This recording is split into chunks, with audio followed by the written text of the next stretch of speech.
예, 3.1혁명 100일 주년 유문학 강의. 지난주 거 기억나십니까? 예, 제목이? 미안합니다. 미안합니다. 왜 미안합니다라고요?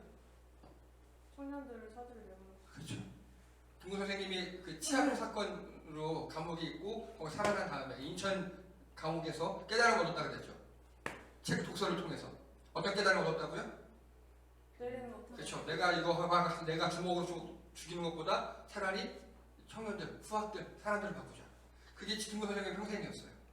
교육운동 하시고 청년들을 보내고 그렇게 김구 선생님이 딱 중심 잡고 계시니까 이제 그래! 내가 이랑을 죽여보겠어. 내가 이화영을 죽여보겠어. 하는 사람들이 김구 선생님한테 모인 거예요.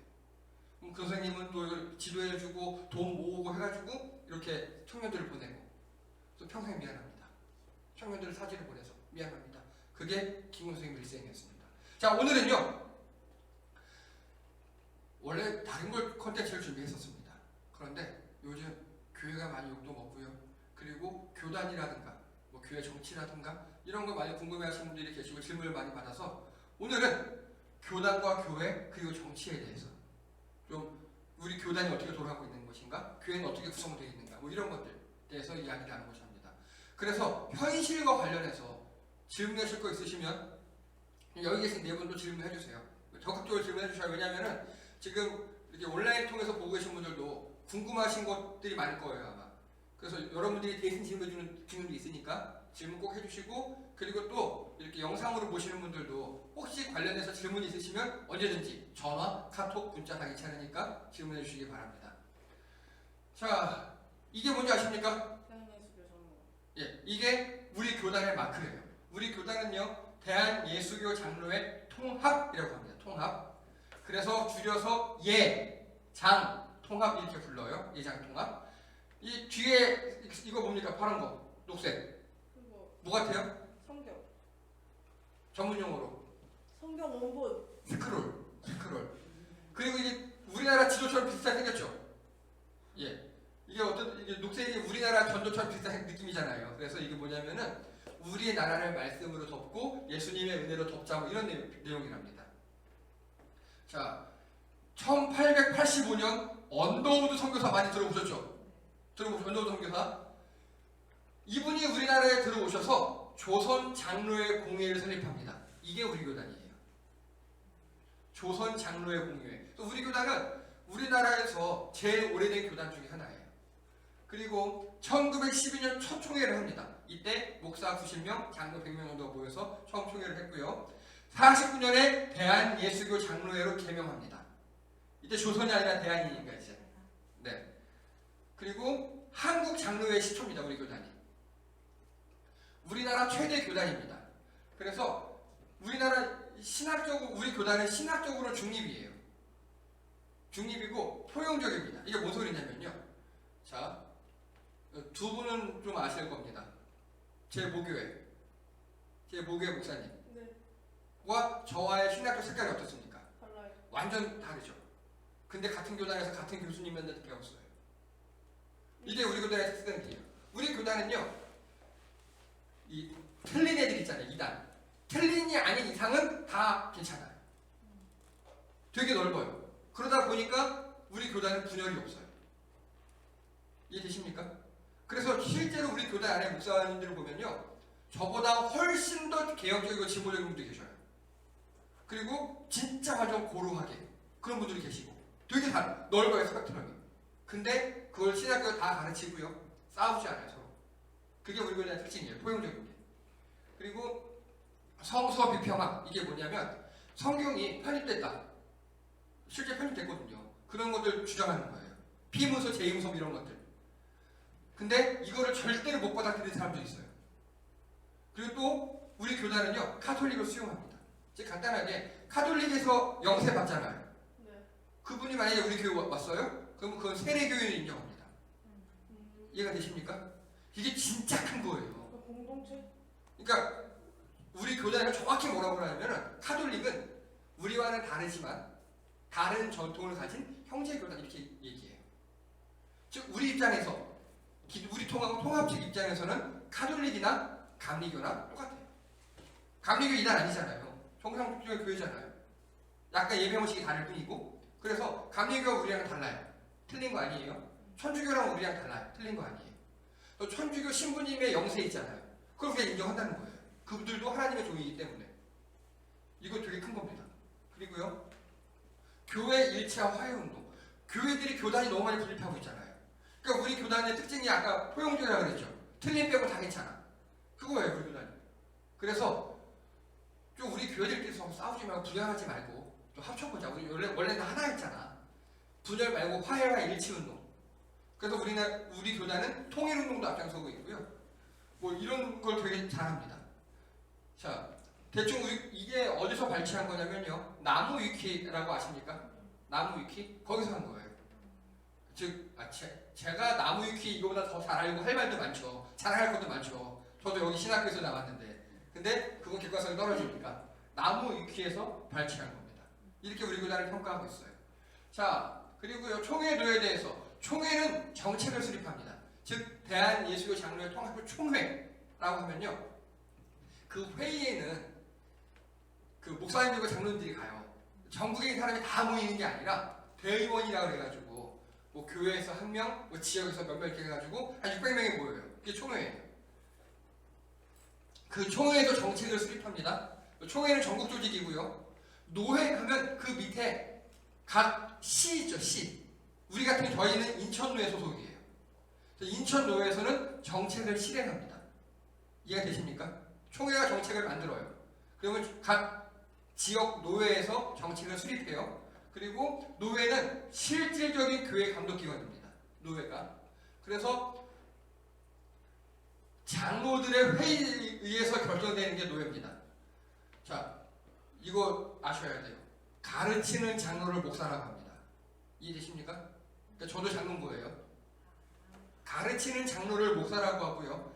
치리하는 장로 있죠. 교회를 다스리는 장로를 그냥 우리 장로님 이렇게 부르는 거예요. 그래서 노회에 가잖아요. 노회에 가면 저도 한 표. 그냥 한 표예요. 그냥. 옆에 계신 장로님도 한 표. 이게 우리 장로교의 특징이에요. 민주주의가 여기서 왔습니다. 우리 민주주의가. 그래서 대의제 정치라 그래요. 우리는.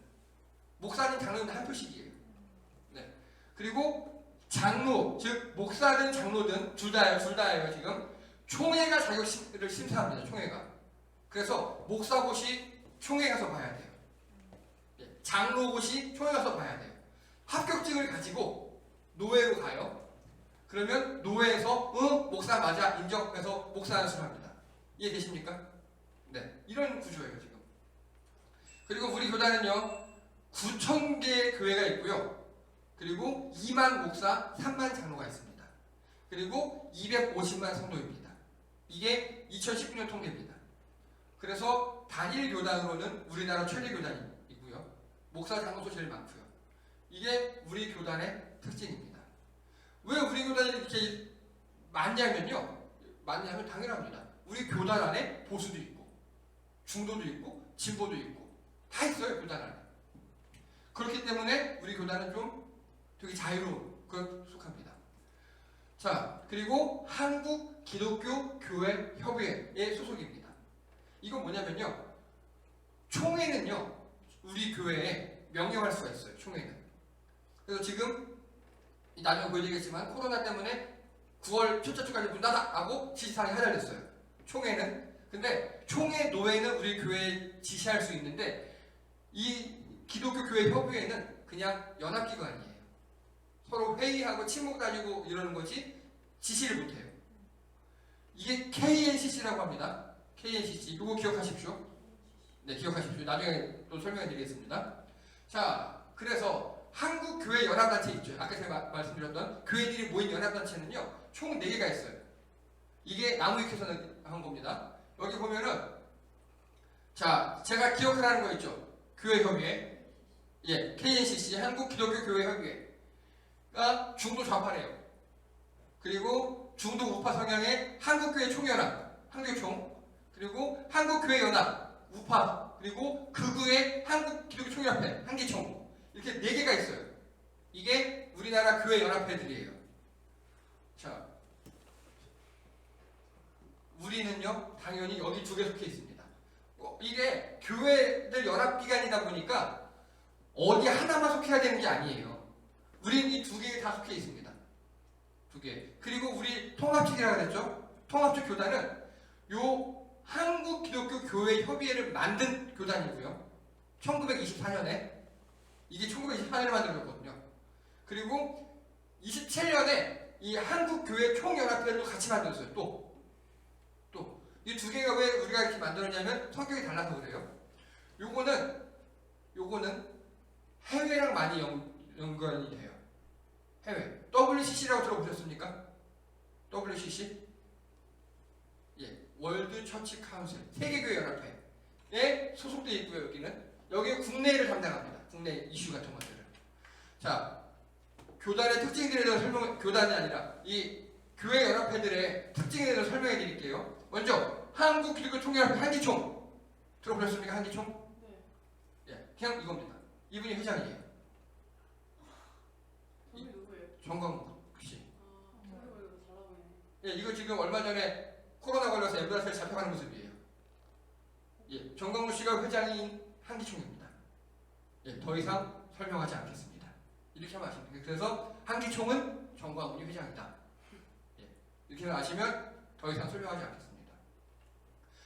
우리 교단 입장에서 여기는 거의 2단으로 취급합니다. 예, 나중에 또 설명드릴게요. 자, 그리고 한국교회 연합이요. 여기는요, 예배를 강행합니다. 이게 그 문자예요, 지금요. 이거 되게 작게 썼는데, 산하 교회들에게요, 예배는 생명이다. 벌금 400만 원 내고 현장 예배 드려라. 이렇게 지시를 내렸어요. 그런 교단입니다. 여기 한교회는요. 그래서 한기총이 썼고 여기는 보수들이 나왔어요. 근데 얘 둘만 있으니까 안 되겠다 싶어서 만든 게 이거예요. 한국교회 총연합회. 그러면 이 두 개의 입장은 어떨까요? 코로나에 대한 입장. 이겁니다. 사과. 미안하다. 온라인 예배 드려라. 정교 분리다. 이렇게 짬짬이 되지 말아라. 이런 입장이에요. 그런데 여러분, 이런 입장 언론에서 보신 적 있으십니까? 아니. 거의 못 봤죠. 이게 문제예요. 이게. 언론들이 이쪽만 실어줘요. 다. 그러다 보니까 교회가 많이 욕을 먹어요. 근데 실제로 이쪽에 속한 교회보다 이쪽에 속한 교회가 두 배 더 많아요. 근데 이쪽에 대한 거를 안 실어줘요. 얼마 전에 김종인 어느 당 비상대책위원장이 정경 본부장을 만난대요. 아시죠? 정경 본부장. 그거 뉴스에 났어요. 근데 이 두 개 교단, 이 두 개 연합회 대표들이 정경 본부장 만나서 교회가 뭘 어떻게 하면 되냐 얘기만 해라. 우리가 그대로 다 하겠다라고 간담회 했어요. 그래서 지침을 받아와 원들을 지금 우리가 하고 있는 거거든요. 그거 신문에서 안 나요. 뭐라 그랬냐면 2주 동안 무조건 온라인 예배. 근데 온라인 예배 하려면 어차피 영상 찍어야 될 거 아니에요. 그러니까 10인 이하로 모여서 온라인을 찍는 건 오케이. 그러니까 우리 이 모임 오케이인 거예요, 지금요. 그걸 다 자세하게 지침을 서로 협의해서 오케이 해서 와서 우리에게 하자를 했거든요. 이런 거 보도 안 해요. 그게 문제입니다. 자, 그리고요. 제가 이거를 어제 급히 만들었어요. 다른 거 하다가 이거 하려고 이제. 근데 어제 큰 소식이 하나 들렸습니다. 정광훈 목사가 한기총 대표자를 사퇴했습니다. 근데요, 이거 보세요. 2019년도에 한기총에서 연임을 했어요, 대표를. 그리고 대정부 정치 투쟁의 극우 기독교 세력이 선수가 됐어요. 아니, 극우 기독교는 이해해요. 뭐 자기 신앙이 그렇다는데, 뭐 반스 내려야 성도라는데, 그건 되게 틀렸지만 본인의 신앙이니까 그렇다 쳐요. 근데 왜 자꾸 정치 투쟁을 하냐고요. 이것 때문에 한기총을 총선에 이용한 선거법 위반으로 구속됐어요. 원래 구속돼 있었어요. 근데 5월 달에 어떤 나쁜 판사가 풀어줬어요. 보석 허가했습니다. 그리고 보석 조건 위반 및 감염병에 관한 법률 위반으로 지금 재구속 가능성이 커요. 이 상황인데 이런 거 잘 뉴스에 안 나요. 그리고 이 정광훈 씨가 한기총에서 지금 권한 정지 당한 지 몇 개월이에요. 워낙 막 나가니까 한기총에서도 얘 대표지만 얘 너무 못한다, 이상하다, 권한 정지 해달라고 법원에 소청을 했고 법원에서 인정했어요. 그래서 지금 정광훈 씨는 한기총 어제까지 대표였지만 문희만 대표였어요. 이런 거 얘기 안 합니다. 그리고 또요. 이거 어제자 기사라는 소리 어젯밤에. 저도 이거 깜짝 놀랐습니다. 예. 자, 정광훈 씨는 그럼 왜 이렇게 됐을까? 이 사람이 좀 문제잖아요. 예, 저는 이 사람을 목사 인정하지 않습니다.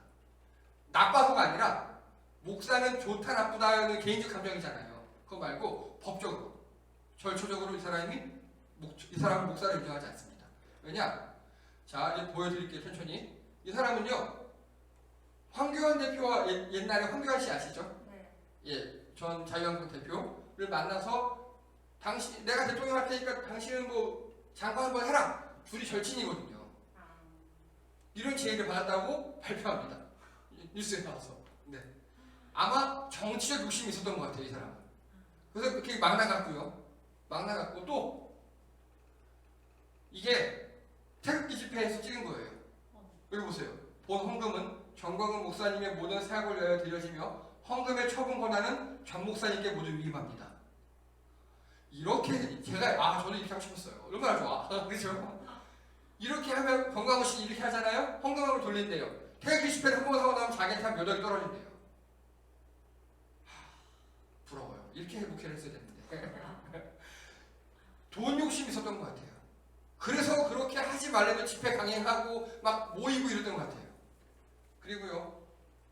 자, 보시요. 불교 믿는 사람은 모두 감옥에 보내고 중들은 무인도에 컵라면을 떨어뜨리면 이 나라 기국가 된다. 기독교 국가 된다. 미친 소리죠. 아주 불법을 하고 극단적인 사람이에요. 이런 게 한두 개가 아니에요. 한번 심심하시면 나무 위키 가셔서 전광훈 쳐보셔요. 그러면 전광훈 씨의 논란만 3페이지예요. 논란만. 진짜 제가 더 이상 막 입에 담기 싫어서 별로 안 적었고요. 그리고 이러다 보니까 이거 보십시오.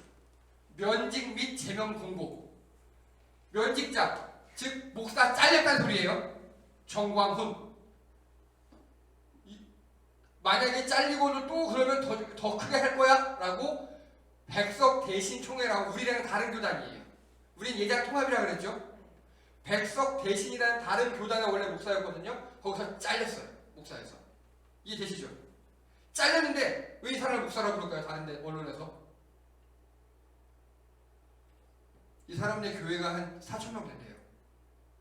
그러니까 교단을 만들었어요. 스스로. 백석 복원이라는, 그러니까 백석하고 대신하고 합쳤거든요, 교단을. 그래서 백석 대신이 됐어요. 근데 나는 합치는 거 싫어! 지금 잘리시면서. 그러면서 백석 복원이라는 걸 만들어가지고요. 스스로 거기 총회장이 됐어요. 이해되십니까? 그래서 나는 백석 대신 소속의 목사가 아니라 백석 복원 소속의 목사야. 자기가 교단을 만들어가지고. 그렇게 하고 있습니다. 이렇게 지금 교계에서는 파면당하고 있어요. 그리고요, 이제 우리 기독교 입장에서 최고봉. 얼마 전에 있었던 일입니다. 하나님 까불면 나한테 죽어. 이건 기독교인, 비기독교인도 이렇게 얘기 안 해요. 예. 근데 자칭 목사라는 인간이 이따위 망발을 하고 있어요. 예. 이건 뭐 사회적은 제껴놓고 우리 기독교 안에서 이 사람은 거의 이단이에요. 그래서 아니라 다를까, 이거 보십시오. 8개 교단 2단 대책위원장 협의회가 한국 교회에게 드리는 글입니다. 그래서 정광훈 목사는 뭐 애국운동을 빌미로 어쩌고저쩌고 하고 보십시오. 한국 교회 목회자들과 성도들은 정광훈 목사로부터 신앙적으로 나쁜 영향을 받지 않도록 주의하시기 바랍니다 하고 8개 교단 2단 대책위원장이 이렇게 지난 2월달에 이미 정광훈을 2단으로 정조했습니다. 이해되십니까? 당연하죠. 하나님 나한테 깔고 죽는다. 이따위 막말하고 있는데.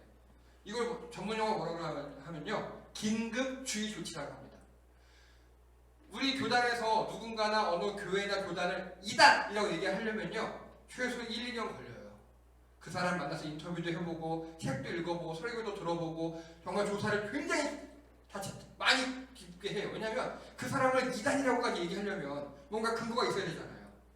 그리고 길게 하는 이유는요, 그 와중에 그렇게 서로 대화하면서 좀 바꾸라고, 이상한 법을 바꾸라고 이렇게 하거든요. 그래서 중간에 참여가 있어요. 내가 잘못했어요. 만약 그 이단성이 있을 것 같아요. 참여하면 봐줘. 1, 2년 걸려요.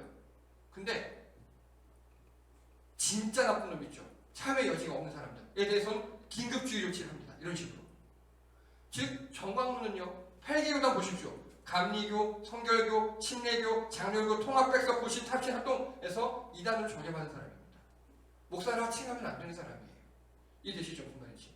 근데 목사라고 해요. 그게 문제인 거야. 언론에서 목사라 그래. 나는 정광훈 목사를 안 하겠다. 정광훈 씨라 그러지. 왜냐면 우리 교단에서 이 사람을 이단으로 했기 때문에. 그리고 거기 가지도 말라고 가르쳐요. 그 사람과 가르치 말라고. 그 이단인데 왜 자꾸 목사라고 해요? 그러니까 언론에서 그렇게 한다고. 나쁜 놈들이지 아주. 나중에 그것도 설명할게. 조금 기다려. 그래서 우리는 이 사람을 목사를 하지 않아요. 이미 모든 교단, 거의 큰 8대 교단에서 이단으로 정죄받은 사람입니다. 근데 이 사람은 하나님 이름으로 지금 나와서 지랄을 하고 있죠. 자, 그러면 물어봅시다. 여러분 제가 질문할게요. 목사는 정치하면 됩니까? 안 됩니까? 안 돼? 왜? 목사라는 이름을 갖고 하면 안 되고 개인이 하는 건 상관없잖아요. 너 어떻게 생각해? 저는 약간 그 역사 생각나고요. 종교랑 정치랑 같이 들어가면요. 조금 피를 보더라고요. 좋은 생각, 좋은 의견이에요. 맞아. 또 사람은 어떠십니까? 우리 온라인을 보시는 분들 생각해 보십시오. 목사가 정치하면 될까요? 안 될까요? 파는 데고 파는 데고. 그 설명해봐. 되는 측면. 되면은 하나님 이름을 갖고서 하면 안 되고 개인이 생각은 말할 수 있잖아요. 오케이. 자, 이거에 대한 결론은 간단합니다. 목사도 정치해도 돼요. 근데 하려면 목회를 때려쳐야 돼요. 자, 무슨 말이냐면요. 우리 교회들 중에서도요, 의료 선교라는 걸 해요. 오지라든가 해외 나가가지고 의료봉사 이런 걸 해요. 목사들도 가거든요. 가서 목사가 수술합니까? 혹시 의료 선교 가보셨습니까? 전 가봤거든요. 그럼 만약에 한번 상식적으로 제가 의료 선교 가서 수술할까요? 안 하죠. 뭐 할까요? 그러면? 그 아픈 사람 위해서 기도해준다는 하는 거 그냥 우리 약품 같은 거 사서 갖다 전달해주고 빨간약 발라주고 두통약 주고 이런 거 있잖아요. 상비하고 전달하는 수준이에요. 법적으로 제가 할 수 있는 일. 자, 법적으로 목사도 시민이잖아요. 예, 정치할 수 있어요. 근데 문제는요, 정치하려면요, 진짜 지방의회 밑에서부터. 왜냐하면 정치도 고도의 전문 영역이거든요. 공부도 많이 해도 아는 것도 많아야 돼요. 그냥 우리 교인이 3,000명이라고 나 목사할래, 나 국회의원 할래 그렇게 가면 안 된다고요. 진짜 정치판이 썩고 들어왔으니까 하나님의 이름으로 정치판을 정화해보겠다? 어쩌 좋다고 생각해요. 근데 문제는 그러려면 그런 걸 특수목회라고 그러거든요. 저처럼 이렇게 하는 걸 일반목회라고 그래요. 일반목회를 접고 내가 목사로서 어느 정당에 들어가서 당원부터 출발을 해서 지역위원장하고 구의원하고 시의원하고 국회의원하고 이런 식으로, 즉 정치에 전문적으로 공부를 하고 거기서 그 썩은 정치인처럼 하지 말고 하나님의 이름으로 선을 베풀며 정치하면 가능합니다. 근데 지금까지 그런 케이스 1도 없었어요. 그게 문제입니다. 이렇게 한 사람 있으면 인정. 근데 어느 날 우리 교인 한 몇천 명 되고 우리 교인들이 다 나 찍을 거니까 나 국회의원 할래! 그렇게 나온 사람들은 다 그렇게 하면 안 돼요. 다 정치 너무 우습게 보고 있어요. 고도의 정치적 영역이거든요. 이게 전문 영역이에요. 이건 마치 목사가 의료 선교 가서 수술하는 거와 똑같은 이야기입니다. 즉 목사도 정치를 해도 되긴 되는데 하려면 제대로 배워서 처음부터 밑바닥부터. 왜 의사가 되려면 10년 걸리잖아요. 의대에 그대로 가서 레지던트하고 인턴하고 이렇게 올라가잖아요. 똑같이 보좌관도 하고 이러면서. 근데 그거 모르는 사람들이 이렇게 섣부르게 하다가 문제를 일으켰습니다. 자, 그러면 사랑제일교회에서 지금 코로나가 엄청나게 퍼지고 있죠. 그 이유 아십니까? 저게 근데 교회예요? 일단 교회긴 해요. 세상적으로. 자, 이거를 언론들이 보도를 안 해요. 먼저요, 2017년 성북구 사랑제일교회 있는 그 지역이 장위지구 재개발 확정되고 관리처분 인가가 났습니다. 이해되십니까? 재개발 지역이 된 거예요, 간단하게. 그리고 그 교회가요? 그 교회가 거기에 99%가 다 동의하고 철거했어요. 지금 그리고 서울시 토지수용위원회에서 그 사랑제일교회에다가 니네는 보상으로 82억 해줄게라고 했어요. 그리고 경제정의실천연합 경실련에서 이거 적당해라고 인증해줬어요. 82억. 그리고 처음에는 사랑제일교육도 오예 했어요. 여러분 왜 오예할까요? 돈 버니까. 간단하게 여러분 집이 있는데 재개발되면 좋겠죠. 이 사랑제일교육도 왜냐하면 거기 지리를 보면요. 난개발되어 있어서 주차장 확보도 힘들고 차량도 힘들어요. 근데 싹 밀고 재개발을 하잖아요. 아파트 다 들어오고요. 한쪽 구석에 딱 종교부지를 따로줘요. 그 종교부지에 들어가면 주차장 다 확보되어 있고 교통도 편하고 여기 또 아파트 되게 많이 들어오니까 성도들 더 들어올 수 있고. 그래서 모든 교회들이 건물 가진 교회들이 재개발되길 원해요. 돈이 문제가 아니에요. 그 지역에 확 살고 성도들 많아지니까. 사랑제일교회는 처음에 너무 좋아했어요.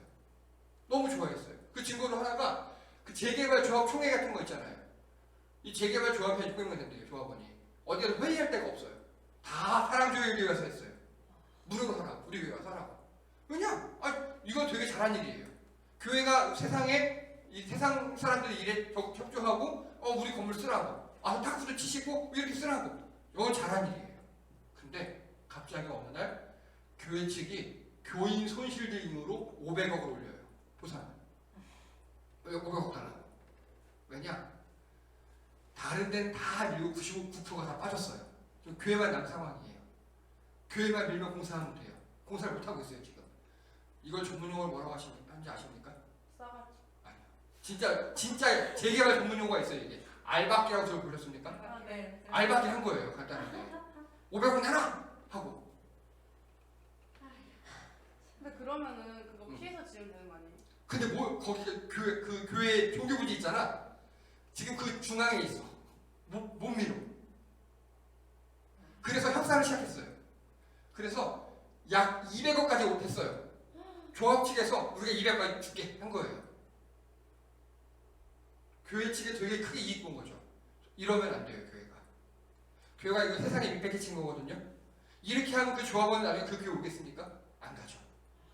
이러면 안 돼요. 근데 이게 억지를 부렸음에도 조합 측에서 워낙 저거만 없어 빨리 건물을 지을 수 있으니까 200억까지 했어요. 근데 갑자기 올 4월에 정광훈이 563억을 주장을 났습니다. 자, 이 200억 선에서 합의될 때가 언제냐면요. 황교안이 한참 뜰 때요. 이해가 되십니까? 근데 정광훈하고 근데 왜 진짜 안 밀고 왜 지금까지 냅뒀어요? 못 밀어. 사유재산이기 때문에. 근데 합의점을 봤다면서요? 그래서 막 밀으려고 하니까 500을 올린 거예요. 밀으려고 다 다른 데 밀어버리고 교회만 남았거든요. 기다린 거지 그때. 그리고 이때 막 정광훈이 뜰 때였어요. 뜰 때 200억까지 합의했어. 좀 되네. 종교가 정치랑 결탁해서 힘을 얻으니까 이렇게 발생하는 거예요. 그리고 갑자기 563억을 주장을 나섭니다. 자, 이럴 때 조합 측에서 뭐 했냐면요. 소송을 했어요. 소송을 조합 측에서 교회들 그걸 명도 소송이라 그래요. 우리가 재개발 하는데 얘네가 강제하려 부려요. 법원에 소송한 거예요. 그래서 법원에서 재개발 조합을 이겼어라고 판단해 준 거예요. 그래서 법원에서 뭐라 그랬냐면요. 82억이 적당해라고 얘기해 준 거예요. 그래서 82억을 공탁이라는 게 있어요. 법원에 맡기는 거예요. 그래서 공탁하고 교회 건물을 철거할 권한을 법원으로부터 받아냈어요. 이게 올 6월이에요. 그러자 이제 가서 철거하면 되잖아요. 하려고 하니까 사랑제일교회 측에서 5월부터 교회에다가 교인들을 숙식을 시키기 시작했어요. 왜? 와서 포크레인을 못 가보시라고. 막 포크레인 오고 다 교회 건물 못 치러오니까 이들을 사랑제일교회 측에서 구사대라고 불렀어요. 교회를 지키는 사람들이라고. 그래서 전국에서 3,000명이 모였대요. 근데 그 교회가 700석밖에 안 돼요. 700석. 근데 3,000명이 모여서 어떻게 하겠습니까? 참 어서자요. 올해 6월이요? 올 6월. 코로나가 그렇게 한참인데 교회에서 예를 들어 우리 예배당 임하는 데서 한 100여 명, 200명이 모여 있는 거예요. 잠수라고? 네, 숙식하고. 왜냐면 언제 와서 무너뜨릴지 모르니까. 그래서 못 미는 거예요? 예, 그래서 못 밀었어요. 그래서 못 밀고 지금 강제 집행 중이에요, 현재. 사람들 하나둘씩 끌어내고 있어요, 지금. 아 그래서 경찰들이 맞아. 대치하는 거 그것 때문에. 이런 일은요, 몇 번 있었어요. 교회가 아니라 다른 데도. 근데 문제는 지금이 어떤 시기입니까? 코로나 시기. 그렇죠. 이때부터 사랑제, 그리고 이거 보십시오. 유증상자도 검사를 막았어요. 분명히 저기서 콜록콜록 기침하고 연락하는데 검사 받지 말으라고. 내가 기도하면 낫는다고. 우리 교회에서 성경의 기름으로 다 낫는다고. 이따 말을 한 겁니다.